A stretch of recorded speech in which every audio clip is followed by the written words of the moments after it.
በውጭ የሚኖሩ ኢትዮጵያውያን ከ1.7 ሚሊዮን ብር በላይ ወጪ በማውጣት በደብረ ብርሃን ከተማ ለሚገኙ ተፈናቃይ ወገኖች የፋሲካ በዓል ማዕድ አጋርተዋል። መንግስት ዘላቂ መፍትሄ ሊሰጠን ይገባል ሲሉም ተፈናቃይ ወገኖች ተናግረዋል። ኤልያስ ፈጠነ ዝርዝሩን አዘጋጅቶታል። በደብረ ብርሃን ከተማ አስተዳደር ከ30 ሺህ በላይ ተፈናቃይ ወገኖች ከኦሮሚያ ክልል ተፈናቅለው በተለያዩ መጠለያ ጣቢያዎች ውስጥ ተቀምጠዋል።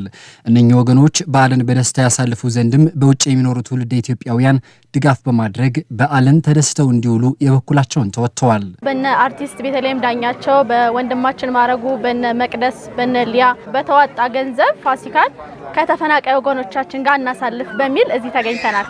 ጠቅላላ ወደ 1.7 ሚሊዮን ብር ተሰበሰበ።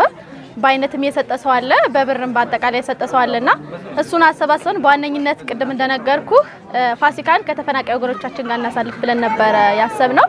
በዛ ምክንያት እንግዲህ ከበርበሬ ከዘይት ጀምሮ ፍርኖ ዱቄት፣ ጤፉን፣ በሬዎቹን ሁሉ ነገር ጠቀለል ለበዓል መዋያ ይሆናሉ ያልናቸው ለወገኖቻችን ያስፈልጋቸዋል ቢያንስ ተንሳይን ተደስተው ይሉበታል ያልናቸው ነገሮች ባይነት አዘጋጅተን መጥተናል ማለት ነው። እነኚህ ወገኖች ለወትሮ ቤት ለምቦሳ ብለው ለሄደና ለመጣው ሁሉ የሚደግሱ ነበሩ። ዛሬ ላይ በግፍ ከቀያቸው ተፈናቅለው እጃቸው ለድጋፍ ቢዘረጉም የእስልምና እምነት ተከታዮች የቅዱስን የረመዳን ወር ያሳለፉ ነውና ለማፍጠሪያ የሚሆን ድጋፍ ተደርጎላቸዋል። በዚህም ደስተኛ መሆናቸውን ተናግረው ለተደረገው ድጋፍ ምስጋና አቅርበዋል።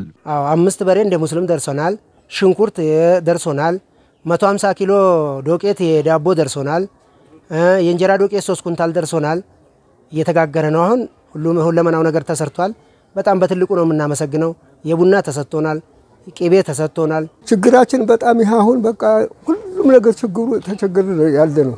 ማንንም የፈቀደን የለም። ህዝቡ እንደናንተው በጓራጅ ነው የሚፈቅደን እንጂ መንግስት ዙሮ ያየን ነገር የለም። ጌታ ኢየሱስ ክርስቶስ ያለ በደሉ የተቀበለው ግፍና መከራ ለሰው ልጅ ሲል ነው የሚሉት የትንሳኤ በዓልን ያከበሩት ሌሎች ተፈናቃይ ወገኖች በበኩላቸው በተግባር የተገለጠ ድጋፍና አጋርነታቸውን ላሳዩት በውጭ ለሚኖሩ ኢትዮጵያውያን ያላቸውን ምስጋና አቅርበዋል። በዓልንም ተደስተው እንዲያሳልፉ በተደረገው ጥረት ደስተኞች መሆናቸውን ተናግረዋል። ወገኖቻችንን ውለታ እግዚአብሔር ይክፈል እንጂ እኛ ከፍለን ልንጨርሰው አንችልም እና እኛ ተናግረንም ሊያልቅ አይችልም። አይደለም የምድሯ ማተናገረው ምድር እንግዲህ ወገኖቻችንን ታመስግንልን ወደ እግዚአብሔር ታሳርግልን ምድሯ።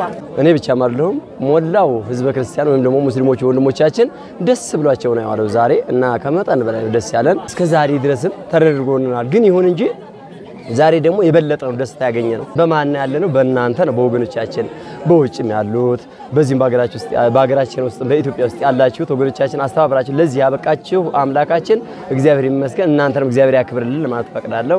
ከ1.7 ሚሊዮን ብር በላይ በማሰባሰብ የተፈናቃይ ወገኖችን አስቦ የዋለው ይህ መርሃ ግብር በተለያዩ ጊዜያዊ መጠለያ ካምፖች ውስጥ ያሉ በርካታ ችግሮችን ማቃለል ባይችል እንኳን በበዓላት ወቅት ድጋፍ በመደረጉ ቢያንስ ጾም ማስፈታት ስለመቻሉ ተመላክቷል። ወገኖቻችን እንደምታውቋቸው የሞላ ቤታቸው የሞቀ ቤታቸው ተፈናቅለው እዚህ ብርድና ፀሐይ የተፈራረቀባቸው ባስከፊ ሁኔታ ላይ ነው ያሉት እንደሚታወቀውና እነሱን ደግሞ ለአንድ ቀን አስደስቶ መዋሉ ፈገግታቸውን ማየቱ ከምንም በላይ ያረካልና እጅግ በጣም ደስተኛ ነኝ። እነሱም እንግዲህ እናንተም እንደተመለከታችኋቸው ደስተኛ ናቸው። ከተለያዩ የሀገሪቱ አካባቢዎች ተፈናቅለው በደብረ ብርሃን የተጠለሉ ወገኖች በርካታ ችግሮችን እየተጋፈጡ ሲሆን የክረምት ወቅት ከመግባቱ በፊት መንግስት አንድ ልባት ላይ እንዲያደርሳቸውም ጠይቀዋል።